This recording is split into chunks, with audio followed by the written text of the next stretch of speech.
Welcome to American Made Boating, brought to you by Fortress Marine Anchors. Each week, we're bringing you the best boating knowledge, insights, and stories from some of the most amazing people in the American boating industry. Set your anchor, turn up your speakers, and get ready for an awesome show.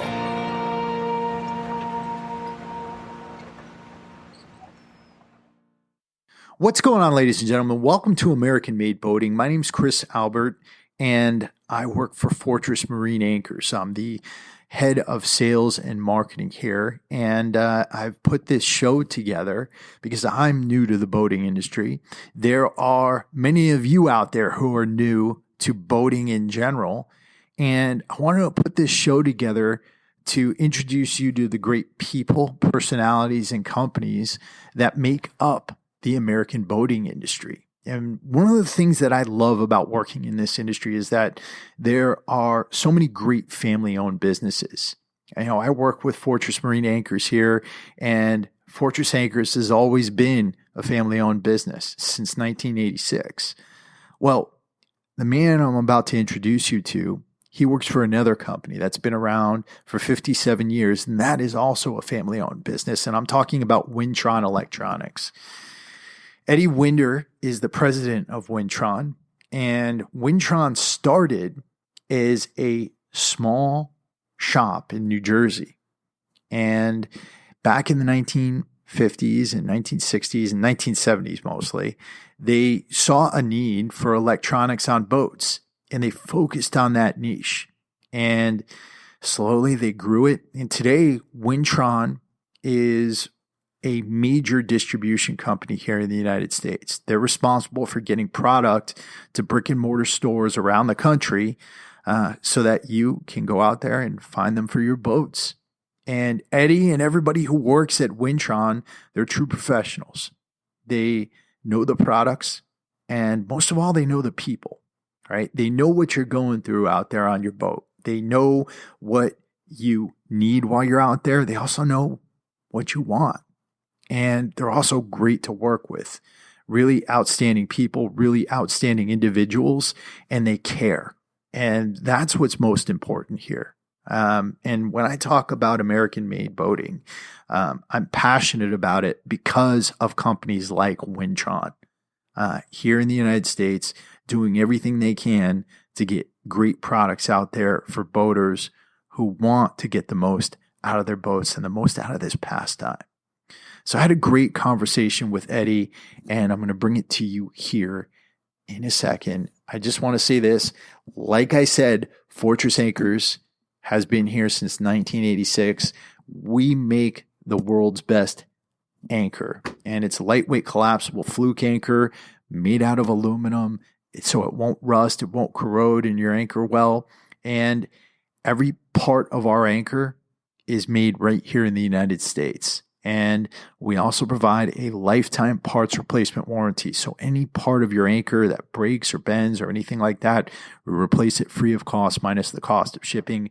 And I'm also proud to say that Win-Tron has been distributing Fortress Anchors for decades now. So we've been working with Eddie for a really long time and his company for a really long time. And man, I'm just really happy to bring him on here today. So without further ado, let's get into the conversation. And we're live. And we are live. Eddie, welcome to American Made Boating. How are you doing this morning? Doing very well. Beautiful Monday morning. That's awesome. That's awesome. I am so happy you came on the show today. I've heard so much about you, and it's great to finally meet you in person. Win-Tron's been in business for 57 years, right? Providing the best products in the world to marine retailers. How did this company get started? The company got started back in Win-Tron, as you know it, in 1975. My dad was in the retail marine business, Bill Winder, up in Elizabeth, and he had a small retail marine store, and he sold all your typical, life jackets, rope, paint, and so on. And he saw a need back in the 60s and early 70s. Hardware distributors carried a very entry-level line of electronics, a Uniden radio, a Pierce Simpson VHF radio, some flashers from Ray Jefferson, and that was about it. That's what they were limited to. And then the electronics dealers, the installing type NMEA electronics dealers, had access to the better brands. Back in the day, it was Micrologic and Dytech and North Star, and the two were very much segregated. And my dad pioneered the bridging of the distribution of the better brands and bringing ICOM to boat and motor dealers and Standard Communications to boat and motor dealers and some of the other brands that would typically be associated with a higher end retail dealer only. Took a lot of years, a lot of pioneering. It was very much not the norm, so he got a lot of pushback. And he was considered very definitely a pioneer in that end of the business. He went wholesale only in 1975 and wanted to concentrate on the dealer network, initially locally and then nationally as we grew. That's interesting. So, and I always think, because I've been lucky enough to have entered the business world in the age of the internet, when everything's like, everything's kind of in front of you. You make a few clicks and you can research something.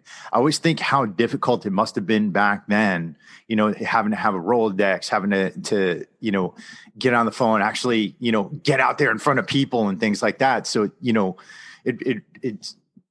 it really is still a people business. And I guess back then it was even more so, right? Very much so. A lot had to do with the face-to-face sales call. The change that we've seen in the business, going back to your first statement, we used to mail in purchase orders to the factories. Mm-hmm. Then we evolved into this wonderful thing called a fax machine, which was pretty amazing. And the urgency, the internet brought the urgency of the just-in-time orders, which sped everything up very, very rapidly. I couldn't possibly imagine mailing a purchase order in to Standard Communications on the other side of the country, which would take a week. It would open up the envelope, process the order, and it would ship in the next week or two. We're moving at a much quicker pace than that, as you know. Yeah, absolutely. Absolutely. Now, you've been working for Win-Tron for over 40 years. How'd you get your start, and what's life been like at Win-Tron for you through the decades? I didn't have a lot of direction in high school, and I wasn't sure what I was going to do. And I got a part-time job. I had a split shift in high school, so I got a part-time job working in a wholesale retail seafood market for the Beretta brothers, Artie and Al Beretta. And I got a first-hand opportunity to see taking a ride to the Fulton Fish Market, bringing the stuff in at the wholesale level, breaking it down and getting it out to the retail stores. And that really intrigued me. I didn't have a real good grasp or understanding of it, but I knew it was something that I liked. I liked working with the people. I liked being right where the rubber hits the road. And that was kind of my first taste of business. And after I graduated high school, my pop had asked me, he said, if you're not doing anything, why don't you come down and work in the warehouse and see if you like the business? And that was in 1980. I've been there since. Wow. Long time. And I still love my job, which is amazing. And so what was your first job there, and how did that kind of evolve? Unloading trucks, breaking down boxes, putting their way on shelves, evolved into the shipping department, where you get to subconsciously learn the customer base of where the orders are going and what they're ordering. If you pay attention, there's a tremendous amount of information you could glean at that level, even though it's a very rudimentary job. Then I worked at the local pickup counter where dealers would come in, they'd phone their orders in, they'd run up to the counter, pick up their order and get back to the marina and do their thing. And then in 1985, I started working primarily in the sales department, worked my way up to sales manager, and really love that. I mean, that's by getting the team to work together and focus on a goal and then have some success at that goal. And that's the real payoff there. That was a lot of fun. That's awesome. Yeah, I think sales itself is so fascinating because you get to deal with psychology, you get to deal with human beings, you get to really kind of, I mean, that's the essence of business, right? Getting people to make decisions, to want to have a relationship with you. And that's where you really learn, right? That's where you learn, and that's where you get some gratification, I think. Mm-hmm. When you can help a customer grow and train him a little bit and educate him a little bit and have his business become more profitable and him be grateful for it and come back to you with some more business. That's the ultimate. That's awesome. Now, how has the marine industry changed in your eyes throughout your time at Win-Tron? The industry's changed tremendously over the years. The speed to marketplace, the product cycle. We used to get 8 or 10 years out of a product before some new technology or innovation would come along. The product cycles are much, much faster. They're 2 and 3 year shelf lives. Sometimes that's even long. The dealers' demand for just-in-time delivery. 10, 15 years ago, a dealer would place an order. If you didn't have it in stock, he would say, okay, send it to me in a week or two. And that would be a good life cycle of a back order. And nowadays, if you haven't got it in stock, they'll hang up the phone and call the next guy. So that's forced us to be better business people. Yeah. Have it in stock, know what it is, get it out quick, know what associated products you need with that product to make it work properly so the guy's not calling you back in a week missing a part. Yeah, that's really, I mean, really knowing the business, knowing your dealers, knowing where the market is and things like that, right? Very definitely. Absolutely. Knowing what their wants and needs are. Absolutely. That's the most important thing. Understanding what they want, what they need, and being there for them. So what's a typical day like for you? I don't think we've ever had 2 days that are the same in this business. It's probably one of the reasons why I still like the business so much.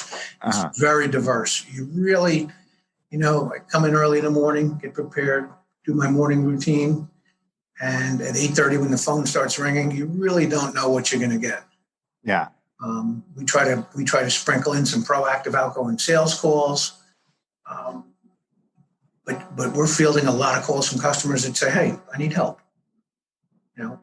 Years ago, we've got some pretty sophisticated competition and a few other distributors, and they've gone mainstream into the Amazon.com and eBay, and they're very, very good at it. And we knew if we went head to head with them at that level, we would probably lose. So 5 or 6 years ago, we decided to be the best educated, the best business partner a dealer could have, somebody that they can call up, know that they're going to get a straight answer, the right information. If we don't know the answer, we're going to figure it out and get right back to them. And a lot of touch and contact with the customer base. So we can take orders on our website. That's not the bulk of our business. We want to be the customer's best friend and business partner. We want to be their go-to guy. Right. And that's so important, particularly in an industry like this, where there's got to be a little bit of a knowledge base around the products, right? People have to understand how to use them, how it's going to help them in order to actually make the purchase. Otherwise, if you don't understand that, there's no point, right? Well, it's very correct. Most of our customers, take a boat and motor dealer, a brick and mortar boat and motor dealer, for an example. A guy like 7 Seas down in Fort Lauderdale. His business is this big for selling boats and F&I and maybe storage. And the electronics is this little necessary evil that he's got to address. Right. So they don't put a lot of focus on it. They're not up to speed on the technology. There's a lot of competing brands out there that all offer something a little different and all claim to be the best. And they need to sell the boat, get the guy to sign on the dotted line, and then have a real quick conversation about electronics and go on to the next boat. And that's kind of where they rely on us for our expertise. Right. And you're actually helping them, particularly because you're selling to the dealer, then the dealer's selling to the end user customer. Correct. And they have to know in order to sell. And I think a lot of people get this backwards. Selling it's not about being suave. It's not about being like a shark or anything like that. It's about really understanding your customer, understanding what they need, and being there for them and consulting them to the right thing, right? Correct. Yeah, they would sniff that out in a second. We don't have any timeshare salespeople here. Yeah, absolutely. Absolutely. No room for that. What's your favorite thing about your job? Probably the people, the diverse nature of the people we do business with. Mm-hmm. It's extremely interesting to learn the dynamics. They all have similar goals, but if you talk to a dealer up in Maine and a guy down in the bayou, they walk differently, talk differently. They have different wants and needs. The goals are the same, but they're very different, and that's very interesting. Yeah, no, absolutely. Now, in 2020, we've been all facing this crisis, COVID-19, and you and I were lucky enough to be in an industry that's done really well through the crisis. A lot of people went out there, they bought boats because boating is a great way to social distance. It's a great way to just be out there with your family, and it's a great way to overcome a lot of the challenges you're facing during this time period. How has that translated to your business as a distributor? We've benefited from it. We've been very, very lucky. First of all, in all this COVID craziness that we're dealing with, there is a lot of winners and losers. So we have to be very grateful to be one of the few winners out there. We haven't missed a day here since February. We've never been closed. Everybody's healthy, thank goodness. We're extremely careful. But there's a lot of losers out there, and we can't forget about them. I've got some people that live on my street, 6 or 8 people that haven't been to work since March. From a positive aspect, the dealers have seen a surge where they really didn't know where they were going in January and February. They all thought they were going to have an okay year. They all benefited tremendously. People walking in and saying, I don't care if it's new or used, what kind of, I just need a boat. So they benefited from that, which was pennies from heaven. There's a little bit of guilt involved with that, but we'll certainly take it. Our business has been growing dramatically for the last 5 or 6 years, and this just compounded it. Yeah, we were fortunate enough to move into a new facility the first week in February, and I tell my guys on a regular basis, I'm the luckiest guy in the world, because if we tried to move in April or May, it wouldn't have ever happened with the season, with the town shutting down and the building inspectors. So we moved in here in February, loaded the building up with inventory, and just happened to be at the right place at the right time. That's awesome. That's awesome. Very grateful for that. Yeah. Yeah, it really is just that, being in the right place at the right time in so many different ways. I hear from around the industry, one of the big reasons people were buying was because of inventory, because they were buying what was available on at the dealer or on the shelves at the time. And, if we hear a lot about different companies that were having a hard time filling up inventory. And, we faced a lot of that ourselves here at Fortress Anchors, just trying to keep up with everything. So I feel very fortunate to be here. Good. It's changed our buying habits a little bit also. Mm-hmm. In getting in rhythm with the factories, you can place an order and expect inventory in a week or 2 or 3. The Simrad product we have coming in next week was ordered 3 months ago. So we've had to adapt to that a little bit. But as long as you're nimble and you think on your feet, you'll do okay. Absolutely. One thing about the boating industry is we do a lot of shows, right? So people, you have distributor shows, you have boat shows, you have all these different things going on. But this year that hasn't been as possible. How are you guys facing that challenge at Win-Tron? That's a very good question. We've had to get extremely creative. I enjoy doing the boat shows. I like getting out and meeting people from around the world that go to Miami and Fort Lauderdale. I like the little regional boat shows, the Annapolis and the Newport style show. It's important to get out, listen to the customers, see what they have to say, thank them for their business, which is key. And being at the boat show, you open your eyes and your ears and you walk around, you can learn a lot. Lacking that, we've had to be creative, spend more time on the telephone, more outgoing calls. How are you doing? Thank you very much. What do you need? That type of thing. We recently, I cooked up an idea that we wanted to do just a brief corporate profile video. We've got several hundred new customers in the last year or so that don't know who we are, what we look like, or where we are, what sort of facility we work out of. So we did a little informational video. It's about a 3.5-minute clip on the people of Win-Tron, where we work. Let them see our environment, let them see the warehouse, let them see the people, so that when they pick up the phone, they can say, oh, yeah, that's Jerry Bench. I know him. Yeah, that video was awesome. I got to take a look at that video, and I thought it did a great job of showing people who you are and how you work. We got a lot of very positive feedback from customers. They were enthusiastic. They said, thank you very much. We had no idea, and it's great to see your face. So it was a good thing. We're going to have to get creative and do some other similar things. If you have any ideas, I'm all ears. And you guys have a virtual boat show coming up too, right?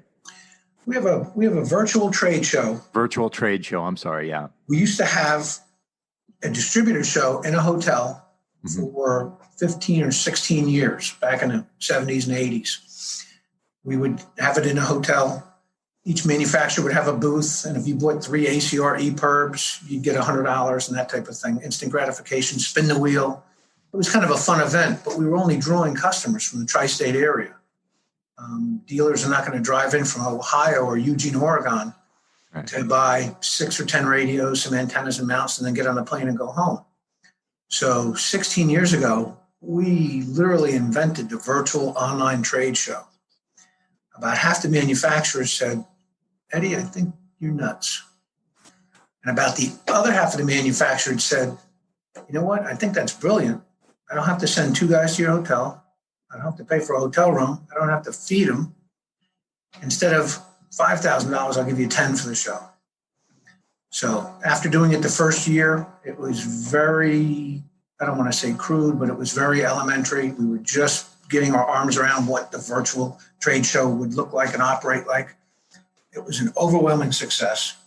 And we've built on that for 16 years now. And this week is our 16th annual virtual online distributor trade show, where dealers, not from all over the country, but from all over the world, can come and shop all of the deals the manufacturers have presented to us 24/7 for 7 days. So they can do it at the convenience of their business, not lose focus on what's most important to them, which is their business. They can log in at 8 o'clock at night, shop around a little bit, place an order the next morning, schedule it out when they want it, and have it shipped when they want it.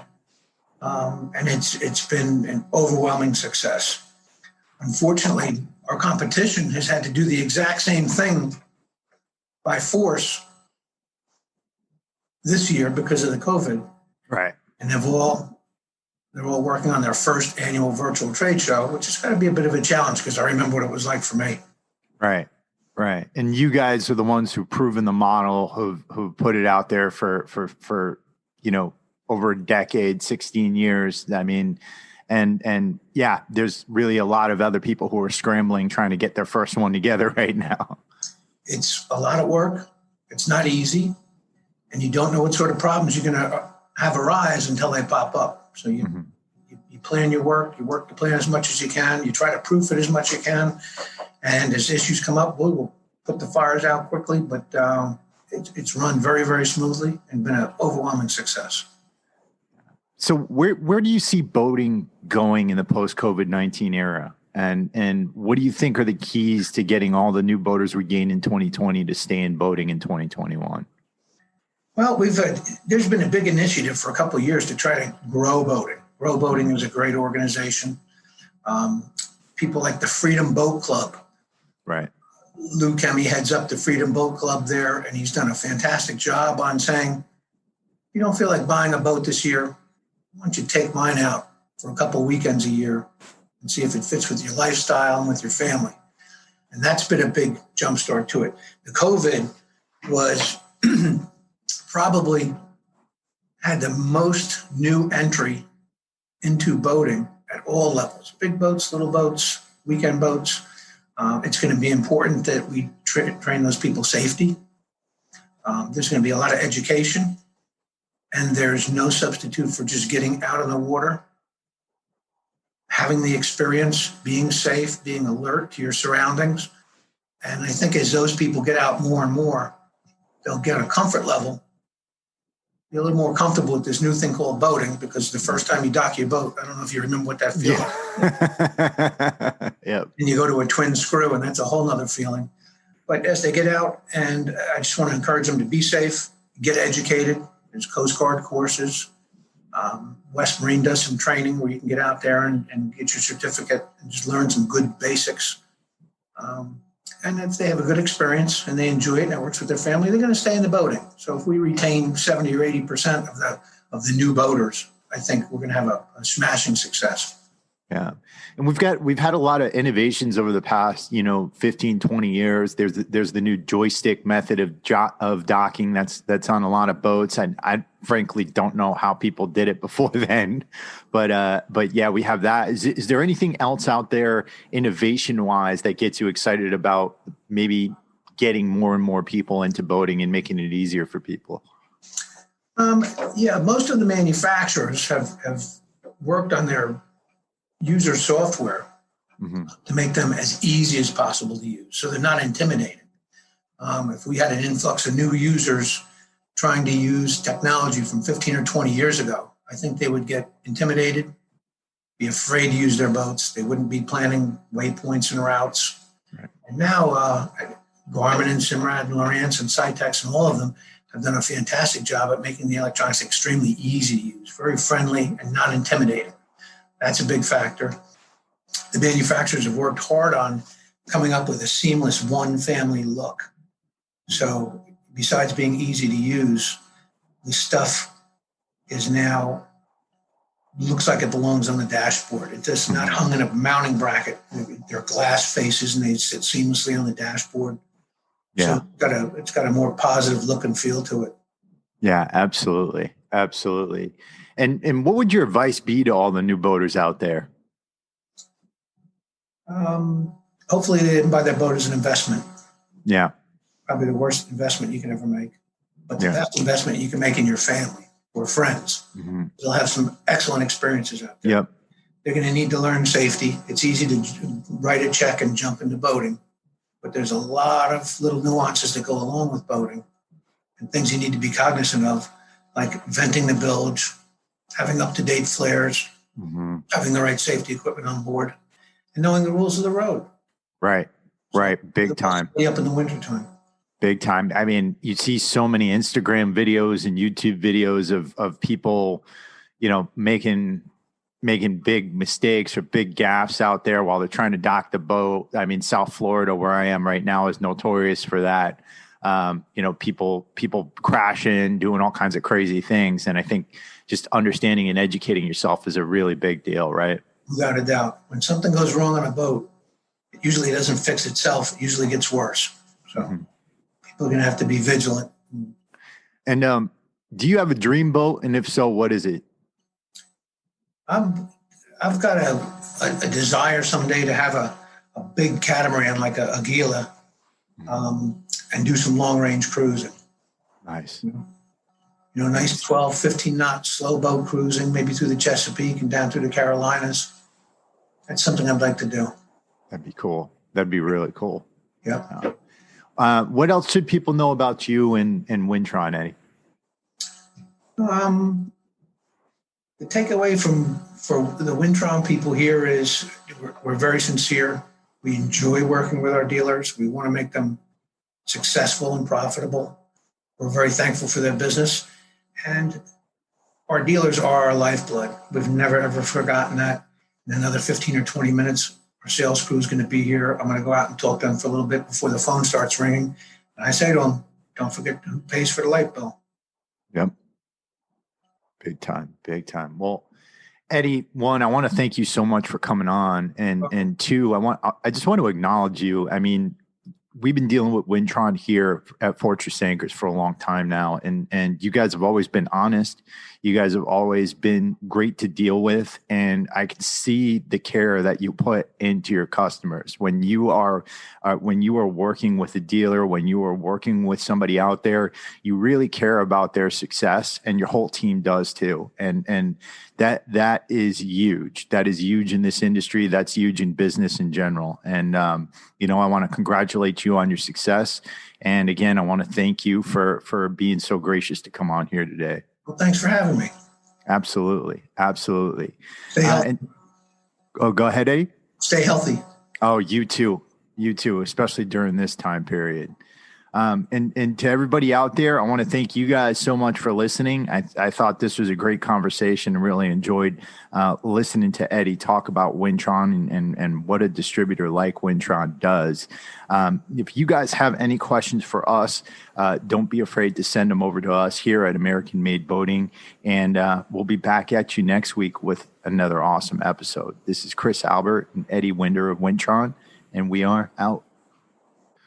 All right, guys, I hope you enjoyed that conversation with Mr. Eddie Winder of Win-Tron Electronics. I know I did. I love that company. I love dealing with them. They're such great people, and Eddie is an absolutely great leader. We're going to have all the links in case you want to learn more about Eddie and Win-Tron up on the show notes for this episode. We're also going to have a video up on the show notes that is going to highlight what Win-Tron does, a little bit of their story. It's going to introduce you to a few of their team members. If you're somebody who's in the industry and you're looking for a distributor, great company. You can go check them out. And we're going to have more awesome content coming up for you here on American Made Boating. We've got an interview with Captain Jack Carlson of Two Conchs Charters coming up with you next week. And if you like this show, please head over to iTunes, write us a written rating and review. It really helps the show to grow, and it helps me to know how I'm doing over here. I really want to make this show about you, our listeners, and I want to make sure I'm covering everything that you want to listen to. So if you haven't yet, head over to iTunes, make sure you're subscribed, write us a written rating and review. You can also find these shows up on YouTube, on Spotify, on Stitcher, on Google Play, or your other favorite listening application. Once again, my name is Chris Albert. This has been American Made Boating.